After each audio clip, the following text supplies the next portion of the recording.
El Sistema de Radio y Televisión de la UCSG presenta Inclusión Total, un espacio de emprendimiento y proyectos sociales. Inclusión Total, bajo la conducción de John Ávila y Carlos Ballerino Meller. Bienvenidos.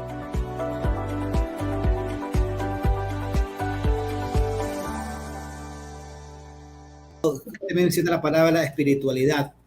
Hay profesiones, por ejemplo, que, digamos, hay gente que le gusta hacer algo porque le gusta, lógicamente, pero a veces no son tan rentables. Entonces, yo le digo, por ejemplo, un caso, a veces los pintores, los artistas, muchas veces son personas que se ven sus logros, sus retos, ya casi que al final de sus tiempos. Pero es algo que a ellos les gusta, les apasiona, entonces no les importa la parte económica. Algo parecido es en el tema de su profesión, no queriendo ser materialista, preguntarle, ¿sabes que su profesión le da ingresos económicos suficientes? Pero es algo que a usted le llama, la llena. Sí, por supuesto. Bueno, yo creo que uno debe de hacer las cosas que a uno le apasionan. Y la verdad, desde algo que como que he venido investigando, aprendiendo, me di cuenta que esta parte económica viene más bien de muchas creencias que uno tiene, ¿no? Sobre qué es la abundancia, sobre, en realidad sobre qué es la abundancia, cuántas creencias hay alrededor de la abundancia y del dinero y la energía, ¿no? Y al final todo es energía. Y todo se mueve en el mundo material a través de las creencias que uno tiene que le dan forma a eso. Entonces, primero aprender a entender qué es lo que a uno le apasiona, le mueve, que para mí es como un llamado del alma. Por alguna razón, mi alma quiere hacer esto que es Coaching Your Senses, ¿no? Quiere hacer todos estos talleres de Coaching Your Senses y cosas que se van como creando alrededor de esto. Y en este caminar uno empieza a entender en realidad, entonces, qué es el dinero, qué es un negocio, porque al final todo se mueve como en esta misma energía femenina y masculina, donde la parte masculina es como el sostén, la estructura, la parte más tangible versus la energía femenina, que es esta pasión, esto que yo quiero hacer, por donde va a fluir la energía, la energía femenina en esta estructura masculina. Entonces, ambas son necesarias y cuando uno no logra tener, digamos, el flujo suficiente para vivir económicamente dentro de lo que uno le apasiona, yo creo que va más, y es algo que vengo como que trabajando justamente en este tiempo, es entender qué creencias hay alrededor de esto, porque a veces creemos que ayudar al otro es ayudarlo muchas veces, darle lo poco que tengo, darle lo que tengo, o pobrecito lo voy a ayudar, entonces como que muchas veces vivimos como que desde la ayuda en una energía masculina herida, ¿no? Una energía masculina muy, muy debilitada o desgastada, justamente, donde hay poca abundancia. Entonces creo que es más como desde donde yo aporto y es aprender a algo que a mí me toca y sé que tengo que hacerlo, ¿no? Aprender de negocios, aprender de toda esta parte de estructura y esta parte energía masculina para que ambos puedan sostenerse en algo mucho más abundante, ¿no? No necesariamente hablando dinero, sino en general. Nos queda poco tiempo antes de ir al corte, pero antes de irnos allá a la parte...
Cambió la forma de hacer negocios. Cambió la forma de aprender, la forma de cuidarnos. Cambiaron las oficinas y las salas de reuniones. Y aunque los cambios siempre son un desafío, el éxito está en contar con el aliado correcto.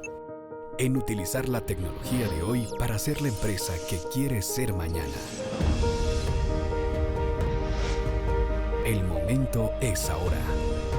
Cuéntanos un poquito de Coaching Your Senses, de qué se trata, cómo es la metodología de coaching para que las personas puedan experimentar otras sensaciones.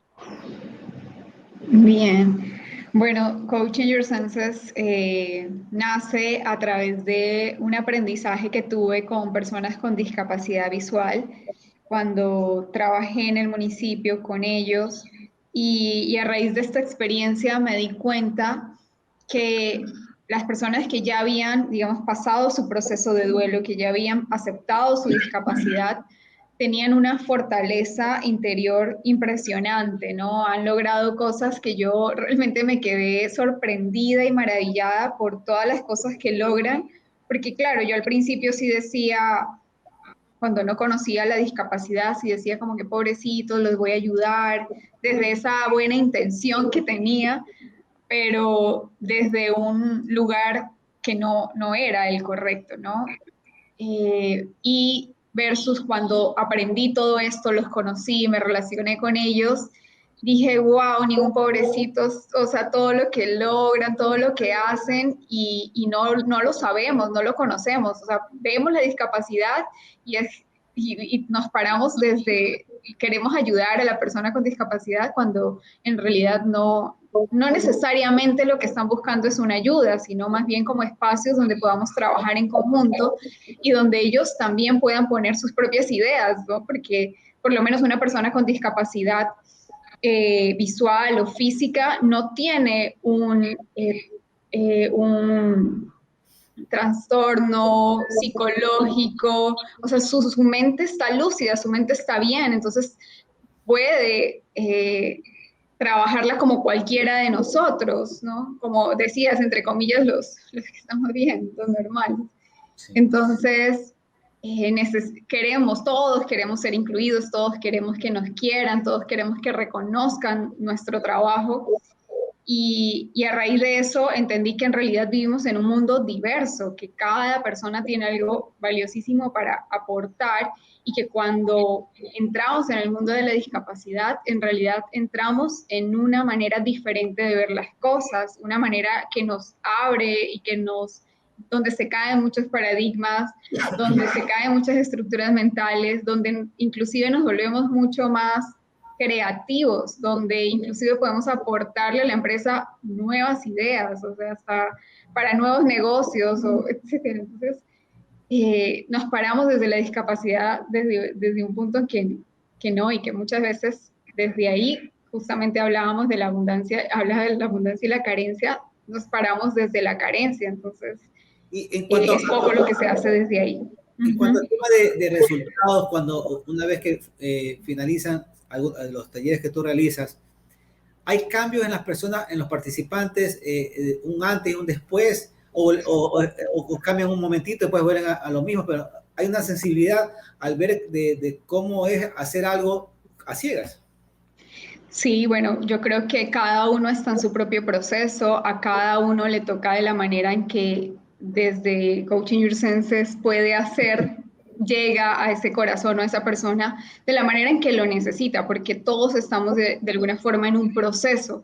Entonces, digamos, en la cata ciegas, donde permanecen vendados alrededor de 2 horas, donde hay un sommelier que les está hablando del vino, hay una persona con discapacidad visual dando su testimonio, pasamos un momento muy chévere, muy agradable, aprendemos de vino, nos reímos, nos sensibilizamos escuchando a esta persona, por ahí a algunas personas se les salen las lágrimas, se conectan también con su propia vulnerabilidad, porque uno de los objetivos del taller no es solo hablar de la discapacidad, sino como que conectarnos con nuestra propia vulnerabilidad, porque es que nadie es perfecto.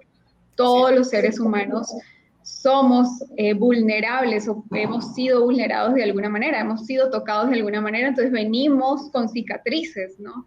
y conectarnos con esa parte vulnerable y con esa parte mucho más humana nos abre también la puerta a ver la discapacidad desde otra manera. Entonces, sí, hay gente que me ha dicho, gracias, me despertaste los ojos del alma, gracias porque ahora sé que mi hijo con discapacidad tiene algo valiosísimo para aportar. O sea, yo creo que esa mamá que me dijo eso, creo que ella se llevó un regalo para su hijo y ojalá siga para toda su vida, ¿no? Claro. Para que vea a su hijo de una manera muy diferente, ¿no? Para que le permita ser una persona independiente, ¿no? Porque a veces el amor, desde el amor y el apego queremos como que sostener y cuidar a esa persona que no, tal vez no va a poder, desde esa creencia que no va a poder seguir adelante.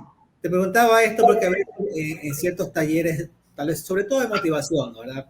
De repente se logra avivar el fuego, encender otra vez la llama del fuego de las personas, están súper motivados, todo esto, pero una vez que van a su casa, a su entorno, a su lugar de trabajo, vuelven al mismo ruedo, ¿no? ¿Verdad?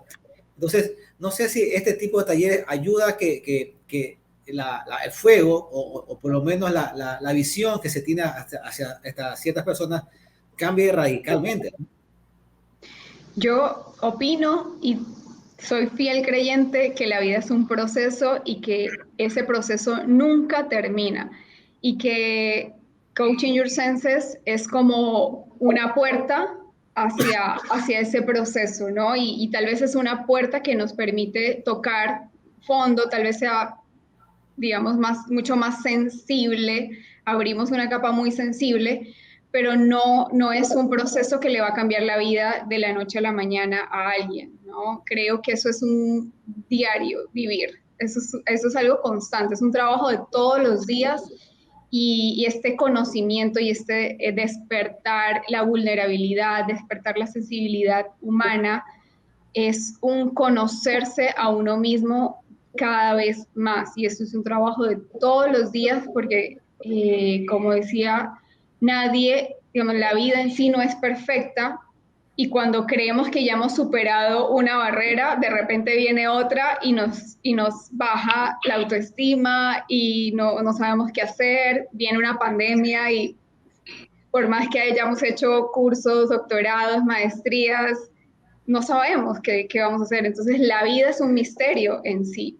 La vida nos trae un regalo nuevo, un desafío nuevo cada día, pero ahí es donde uno tiene que, tal vez, claro, recuerdo que un día fui a Coaching Your Senses y me conecto con esa sensación que viví, pero hay muchas más técnicas y uno nunca debe terminar de aprender o de darse por vencido, digamos, por entender cada uno su propio proceso, o entender cada uno. Yo digo que es entender al alma, porque al final, desde mi postura, desde el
usan sus talleres y cómo lograr que las empresas tengan ciertos, no sé si decirle procesos, pero sí métodos inclusivos en sus empresas.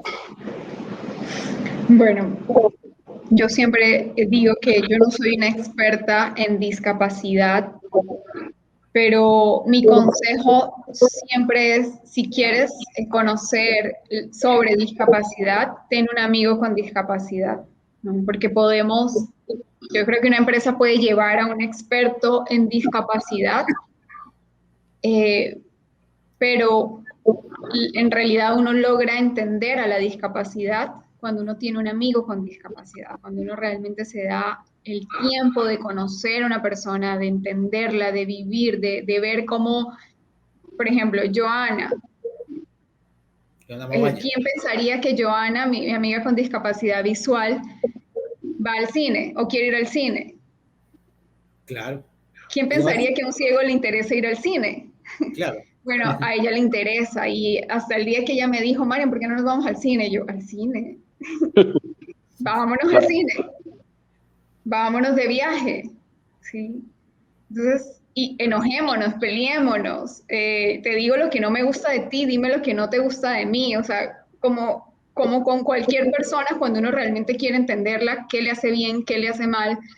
Bueno, así deberíamos, así las empresas deberían acercarse también hacia una persona con discapacidad, porque uno puede tener una lista de qué hacer y qué no hacer, pero no necesariamente eso va a ayudar o va a permitir que esa persona se sienta realmente incluida dentro de la organización, ¿no? Tú has tocado un punto muy importante que sucede justamente en las organizaciones. Está en boga el tema de llevar un clima laboral adecuado, pero nos olvidamos que a veces las discusiones, no llamemos peleas, son necesarias dentro de una organización para que justamente se elimine algún cuello de botella, ¿no? Y dentro de un matrimonio, de una amistad o de cualquier relación también. ¿Qué opinas de eso? Totalmente, totalmente de acuerdo, porque no somos perfectos, ¿no? Desde esas mismas diferencias, convivir con una persona es completamente difícil, ¿no? Entonces, pero es en esas diferencias donde uno aprende como que también a respetarse, a respetar al otro desde lo que es como ser humano. Entonces, sí, justamente por eso uno de mis consejos es eso, o sea, ten un amigo con discapacidad, sobre todo las personas que están pues dentro de los departamentos de recursos humanos, que son los que llevan todos estos procesos inclusivos dentro de la organización y que tienen más este don del servicio desarrollado. Ok, si quieres tener una empresa más inclusiva, conoce a una persona con discapacidad, realmente date la oportunidad de, porque a veces están como que nos paramos como dentro de no, pero es que una persona con discapacidad se puede aprovechar porque las leyes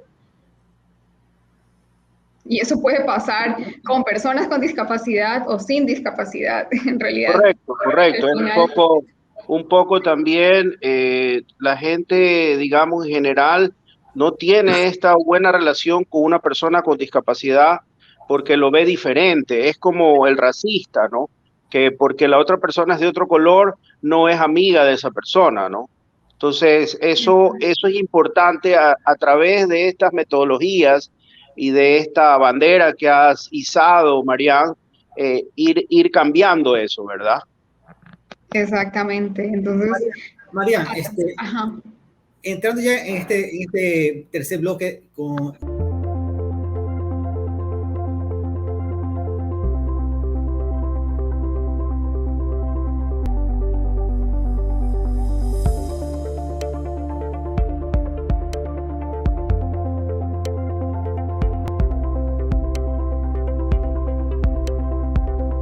Cuéntanos, ¿quién es Denny Maroto? Bueno, tengo 42 años. 42 años, estudié químico biólogo, luego estudié turismo en la universidad, en la ESPOL. Me interesa mucho el tema de la cultura, el tema de la movilidad sostenible, el uso de la bicicleta. Así como una experiencia personal, recuerdo mucho que mi papá me decía, hija, estudia medicina. Y le decía, papi, no puedo, en serio que no puedo. Yo sé que a usted le gusta, pero no podría sentirme capaz de atender a alguien y que se muera en mis manos. Sería algo terrible, ¿no? Felicito a todos los doctores, a todo el personal de salud que está en ese grato trabajo, muy, muy sensible, pero en mi caso yo dije, no, prefiero estudiar esto que me gusta y es turismo, ¿no?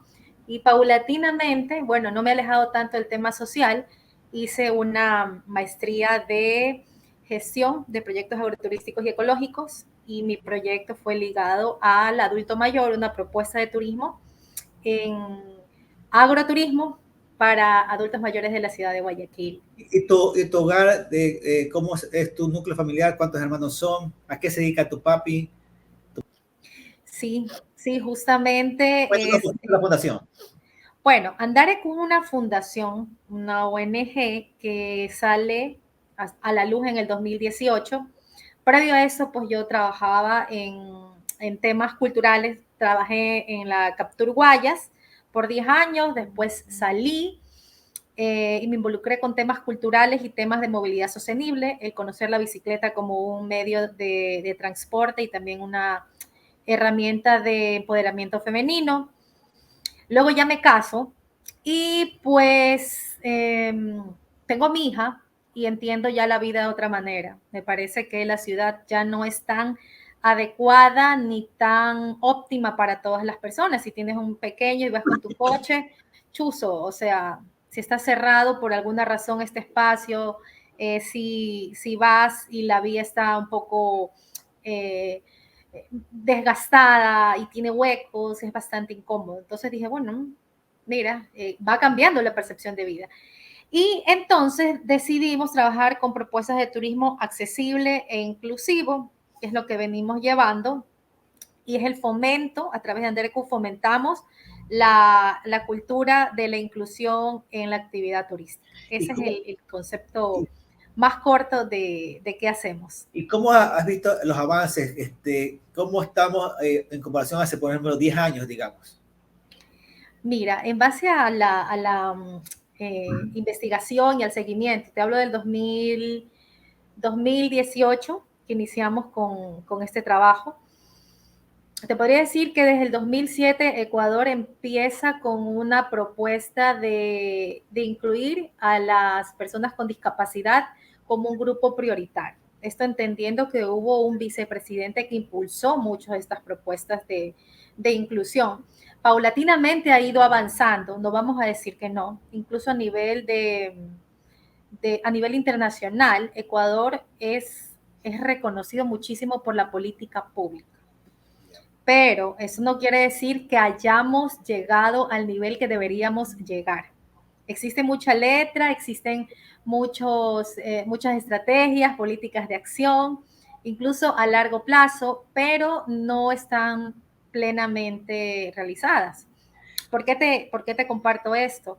En el 2017, estoy bien, en el 2017 ya se hablaba de unas playas inclusivas, pero lo inclusivo o el concepto del turismo accesible no tiene que ver netamente con una caminera o con una rampa de madera que te acerca a la playa. Yeah. O que tengas una silla anfibia. Implica que tengas al personal que va a atender estas ayudas para que la gente disfrute de la playa, que haya parqueadero, baños, que haya comunicación accesible, que los espacios estén seguros, cómodos, tanto para ellos como para sus familiares, etc. Entonces, sí han habido experiencias y casos puntuales que han sido ejemplos de cómo ha avanzado. Sin embargo, creo que deberíamos ya empezar a actualizarnos en aquello. Existe también una nueva política pública al 2030 que esperamos, estamos en el 2022, tenemos algunos años por delante, pero creo que hay que aprovecharlo mucho más de lo que hace 10 años. Fue bastante lento. Esperemos que ahora ya con tanta información, tecnología, e incluso súmale el COVID. Yo creo que el COVID fue una muy buena oportunidad para llegar a entender la necesidad de diferentes grupos de poder salir, recrearse y entender lo que es la vida social fuera de 4 paredes, que es un hogar. Claro. Ahora, en este andar, en el tema del turismo accesible, de la inclusión, cuando ya te toca trabajar y tocar puertas, ¿qué te cuesta más? ¿Trabajar con el sector público o con el sector privado? Bueno, con el sector, creo que es el sector privado más complicado, porque no hay datos estadísticos o números reales que te puedan decir esto es lo que hay. de personas con discapacidad que viajan. Hay a nivel internacional incluso unos datos bastante cercanos a nivel de Latinoamérica que te dicen que por cada persona con discapacidad viajan con ella entre 2 y 3 personas. Y que hay creo que era un 20% más de un gasto, entre un 20 y 25% más de un gasto que una persona sin discapacidad. Quiere decir que sí hay flujo. Pero esto para el empresario local creo que no sigue siendo tan rentable porque puede percibir que ahí es un 4% nada más de la población que tiene discapacidad. O sea, lo puede ver como muy poco y como no ve tampoco, creería yo, al grupo de personas con discapacidad fuera, percibe que no hay. Pero datos como la Organización Mundial del Turismo, la OMT, diferentes organismos incluso que no están relacionados, pero que hablan de números de poblaciones, de cómo va envejeciendo, entendemos que hay un gran número en crecimiento. Entonces, creo que el empresario debería abrir un poco más su panorama de trabajo y empezar a crear y construir desde una visión a corto plazo, no estoy diciendo a largo plazo, a corto plazo, porque la población sigue envejeciendo, pues y deberíamos tener ya un producto estrella, o lo lanzo de esta manera, no sé qué empresario quiere ser el líder en temas de turismo accesible en nuestro país, en nuestra ciudad, en Guayaquil. Ahora que tú mencionas la palabra empresario, pero a veces yo digo, el empresario que ya tiene su negocio, tiene su ingreso, un flujo constante, tal vez sí debería, como tú dices, meterse un poco más de lleno y dar un poco más de cabida a lo que es turismo accesible. Pero en el caso, por ejemplo, de alguien que recién está comenzando, ¿tú crees que a veces, no creías que a veces es un poco caro adecuar ciertas, por ejemplo, si tú te quisieras poner, Denis Baró quiere ponerse un barcito, un restaurante, y sabes que de repente para hacer una rampa te va a costar un poco más de tu inversión para adecuar a las necesidades de las personas con discapacidad? Entonces, tal vez debería haber una especie de ayuda tal vez del Estado para cuando tú quieras emprender este tipo de cosas, también te ayude económicamente porque te va a costar un poco más. Cuando uno está recién iniciando, digo, la persona que ya está con un ingreso estable, deberían prácticamente que por obligación tomar las medidas para que su empresa, su negocio esté de acuerdo a la accesibilidad. Bueno, allí tocas dos puntos bastante interesantes. Bueno, para el empresario ya consolidado, te podría decir que tiene más de 5 o 10 años trabajando, no es ajeno las políticas, las normas INE, las ordenanzas dentro de la localidad que se emiten y que ya están establecidas para montar un negocio turístico, una vulcanizadora, etcétera. Cualquier tipo de actividad turística ya está establecida dentro de las ordenanzas. Entonces, sí existen estas políticas. El tema es que no se las cumplen.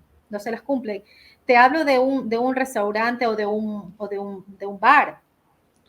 El ir a un bar implica que no solo vas a ir a beber, debe tener un baño. Y el baño debería tener mínimo un baño que sea compartido, pero que tenga también características de accesibilidad. Claro. Para que ese baño sea utilizado por todas las personas que vayan a ir. Recuerda que el baño es un espacio muy, muy necesario para cualquier persona. Yo creería que incluso para el adulto mayor, que no pensemos que el adulto mayor es el que está, o sea, se queda solo en su hogar. Ya el adulto mayor quiere salir. Yo te hablo por mi suegra, ¿no? Ella tiene sus amigas y se van a tomar el café y tienen que ir pensando a qué lugar van para que todas ellas estén cómodas, que no hayan tantas rampas. Entonces, hay leyes, hay normas que deberían cumplirse.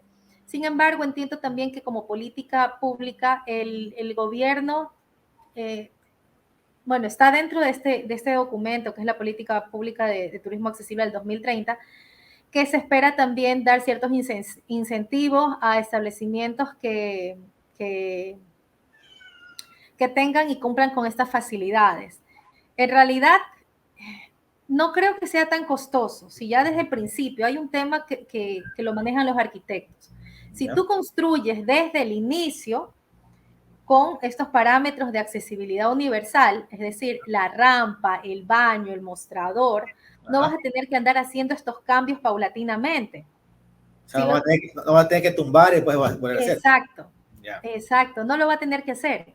Porque por otro lado es una inversión, no hay que pensarlo como un gasto, más bien es una inversión de considerar que vas a tener un nuevo público, lo digo nuevo, que no es tan nuevo, porque siempre hemos tenido grupos con necesidades de movilidad en nuestro país, en todos los países, pero el empresario no los ha considerado de esa manera, entonces existen.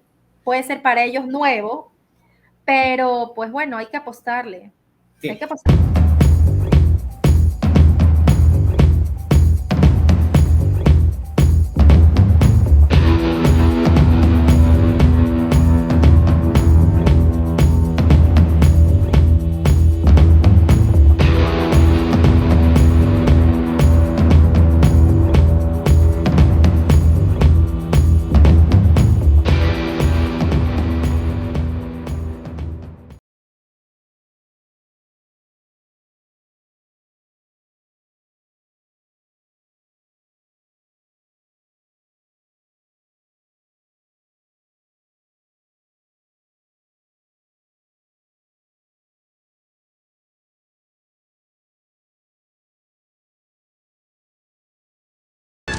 Un solo ídolo tiene el Ecuador. Barcelona campeón, es el ídolo del Ecuador. ¿Qué tipo de turismo usan más las personas con discapacidad? Si es turismo religioso, turismo aventura, lo puede hacer una persona con discapacidad, puede hacer turismo aventura. ¿Qué tipo de turismo hasta acceden más ellos?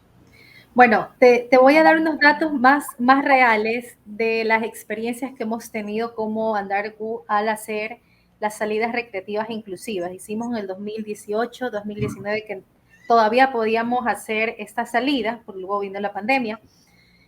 Y en realidad todas las personas, eran adultas mayores más de 35 años, y ellos quieren salir a la playa. Realmente a todos les gusta la playa. La mayoría, por no decirte te podría decir que el 75% quiere la playa.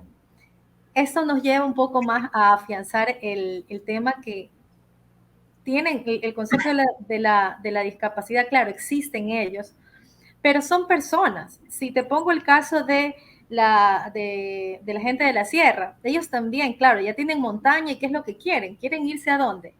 A la playa. Un grupo interesante también nos decía que, bueno, playa, estamos hablando de la costa ecuatoriana, de la parte en territorio, llamémoslo así, pero también les interesa Galápagos. Sí, Galápagos sigue siendo, pongámoslo como... De estos turistas que tú me mencionas, estos grupos, ¿son turistas nacionales o internacionales? Nacionales. Sí, mira, ¿qué grupo de adultos mayores, no tanto con discapacidad, de adultos mayores que recibe la costa? Es los que vienen por los cruceros. Yeah.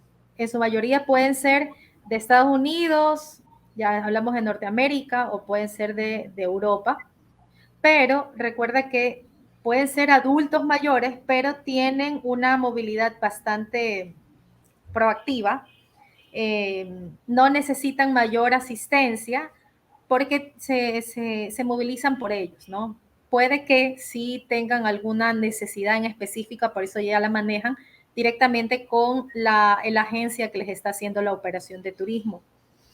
Pero hay gente que viaja, hay gente que quiere salir, y el adulto mayor también tiene ciertas necesidades específicas, puede ser por alimentos, puede ser por temas de baja visión, temas de baja audición,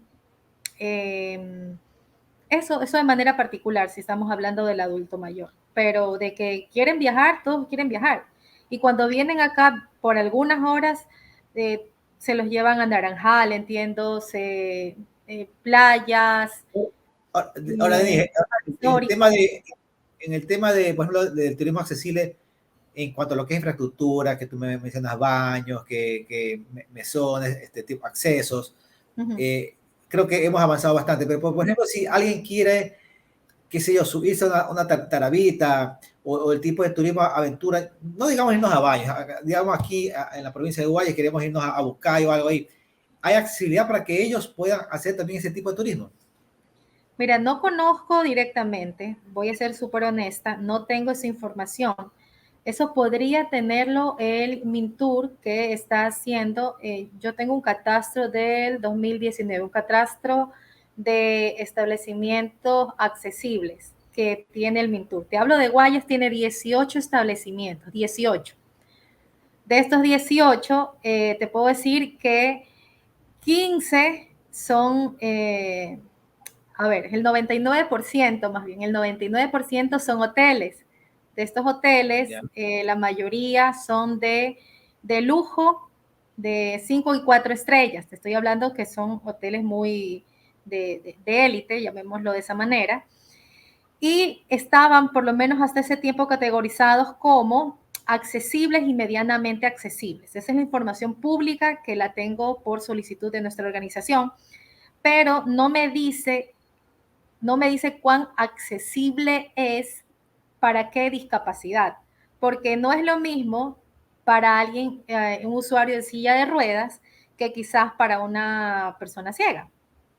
Correcto. Para la persona ciega se puede subir tranquilamente a la taravita, percibir quizás si es en baño, se escucha, si queda cerca, pues el manto de la novia, lo que cae el agua, puede percibir, sentir el frío, el ruido de las personas, algo particular.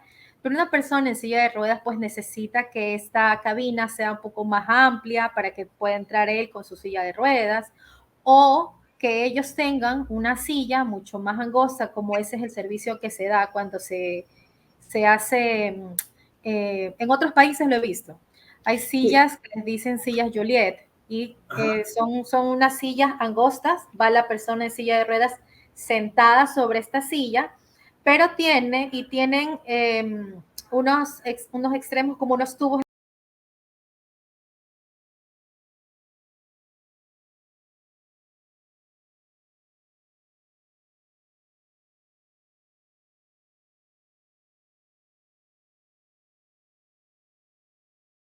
Cambió la forma de hacer negocios. Cambió la forma de aprender. La forma de cuidarnos. Cambiaron las oficinas y las salas de reuniones.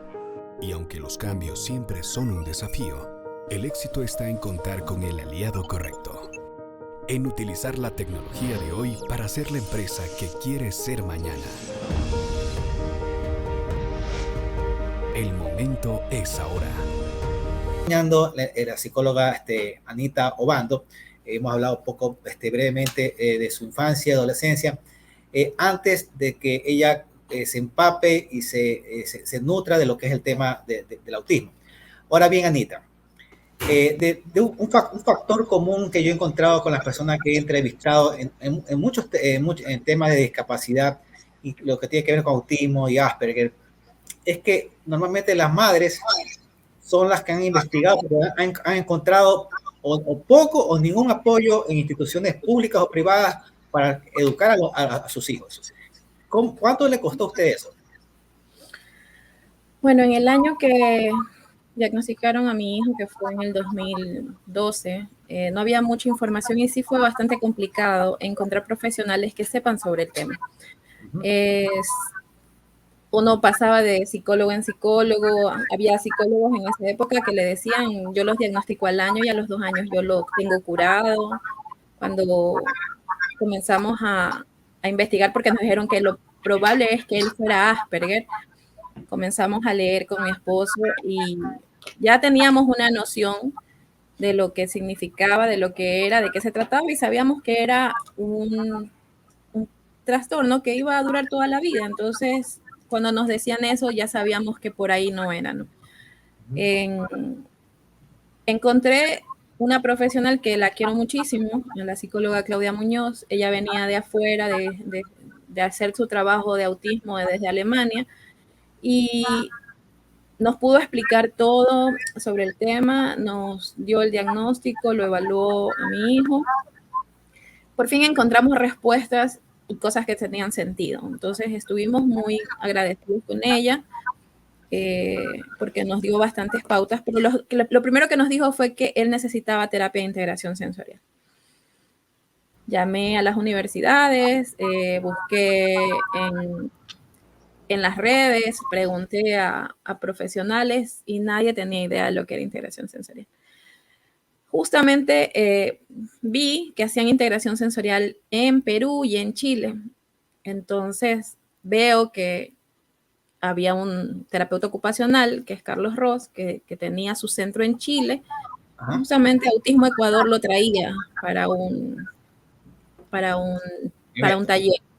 Ya. Y por mi trabajo yo pude viajar a Perú y fui justamente a buscar a Tú Puedes Volar, que era la empresa que también hacía las terapias de integración sensorial. Y conversé con la persona encargada de Tú Puedes Volar y ella me decía que tenía pacientes de aquí de Ecuador y que ella iba a estar a finales de año poniéndose un centro aquí.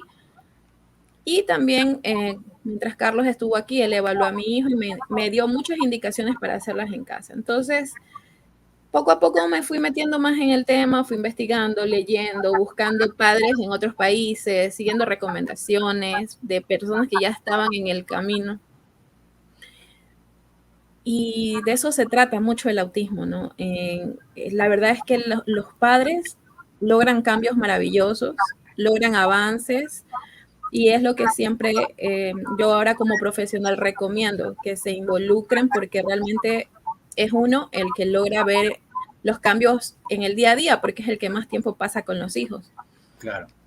Ahora hay muchos profesionales, ¿no?, del tema, que conocen muy bien el tema y que trabajan muy bien, y me parece excelente, pero sí, igual tiene que estar la familia. ¿Cuál es la diferencia entre autismo y Asperger? Ahora están todos dentro del DSM-5 como trastorno del espectro autista, ya no existe la categorización de Asperger. ¿Ya? Pero lo que se decía cuando fue diagnosticado mi hijo, que es autismo alto funcionamiento, era de que el Asperger, a diferencia del autista, no presenta problemas de lenguaje y tampoco tiene esa apatía a la sociabilidad. El Asperger sí quiere ser sociable, pero no tiene las herramientas ni las habilidades. Mientras que el autista está bien sin que nadie se le acerque, sin tener muchos amigos, personas cercanas muy poquitas. Y realmente ahora que yo lo vivo y lo veo bastante, se nota la diferencia porque sí, los chicos que han sido diagnosticados con Asperger sí quieren tener amigos, quieren pertenecer, quieren ser parte de algo, pero les cuesta porque no han desarrollado las habilidades sociales. Ahora, yo le escuché brevemente el término terapia sensorial. ¿Qué es la terapia sensorial?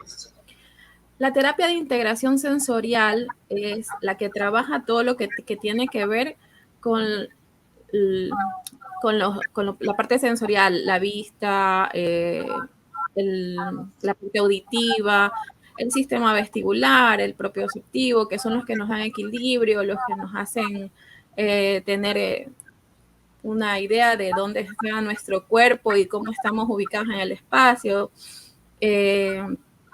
Esta terapia, por lo general, la reciben los niños con autismo porque ellos tienen muchas sensibilidades. Hay unos niños que tienen sensibilidad táctil, que les molesta la ropa, que les molesta las etiquetas, que les molesta que lo toquen, que les molestan las texturas de la comida, las texturas de las telas. Hay otros con hipersensibilidad auditiva, les molestan los ruidos fuertes, les molesta ir a lugares con muchas personas porque todo se hace ruido. Hay otros que les molestan los colores, hay otros que les molestan los olores.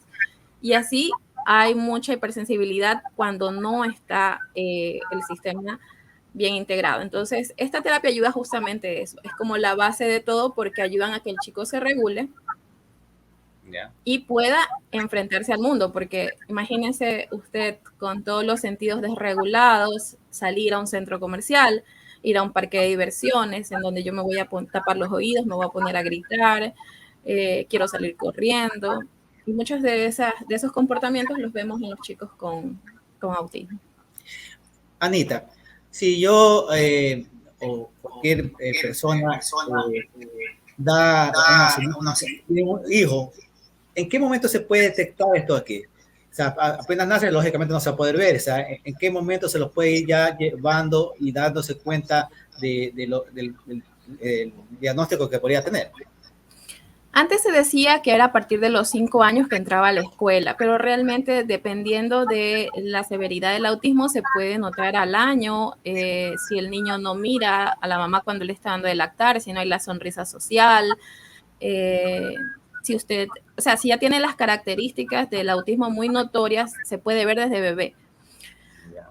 Pero por lo general, siempre cuando usted va a algún centro le dan un diagnóstico presuntivo por la edad. ¿Por qué? Porque si no presenta lenguaje, puede ser también que haciéndole ya las evaluaciones sea un retraso del lenguaje simplemente, o que sea un retraso en el desarrollo y el niño, a medida que va teniendo la estimulación necesaria, va desarrollando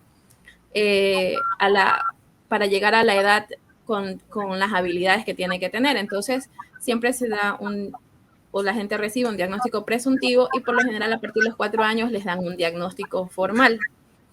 Después de haber visto que por estimulación y con el trabajo no se ha avanzado mucho, ahí ya pueden ver si realmente es el autismo. Ahora, con el tiempo, yo me imagino que ya hay más personas especializadas en diagnosticar esto de aquí, esta condición. Pero en el sistema educativo, las escuelas y colegios están preparadas para tener en sus aulas a unas personas con autismo.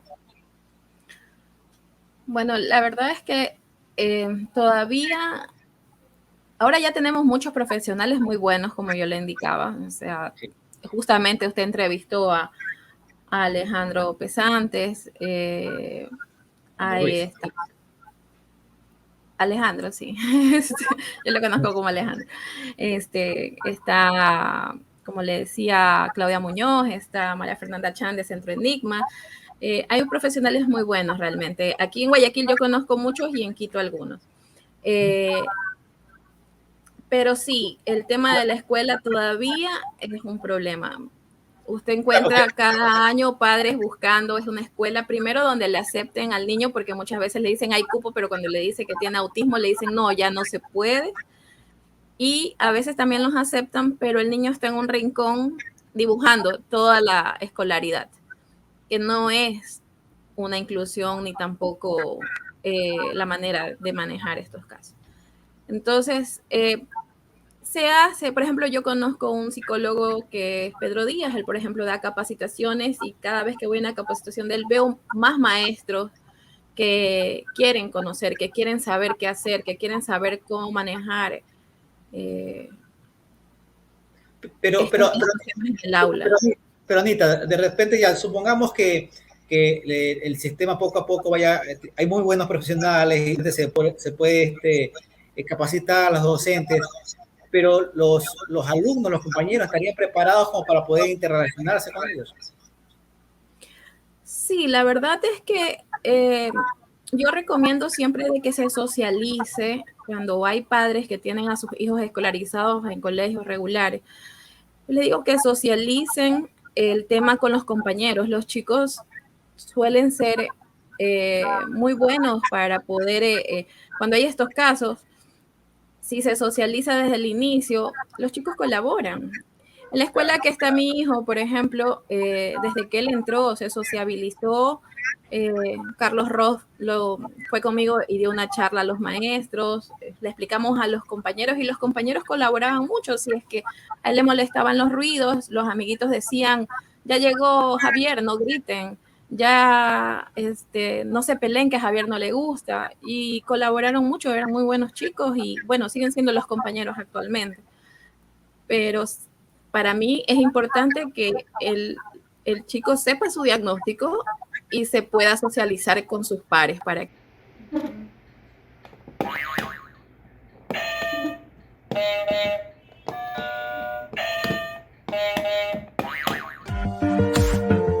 El Sistema de Radio y Televisión de la UCSG presentó Inclusión Total, un espacio de emprendimiento y proyectos sociales.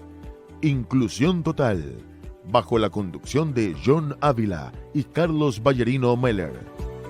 Hasta la próxima.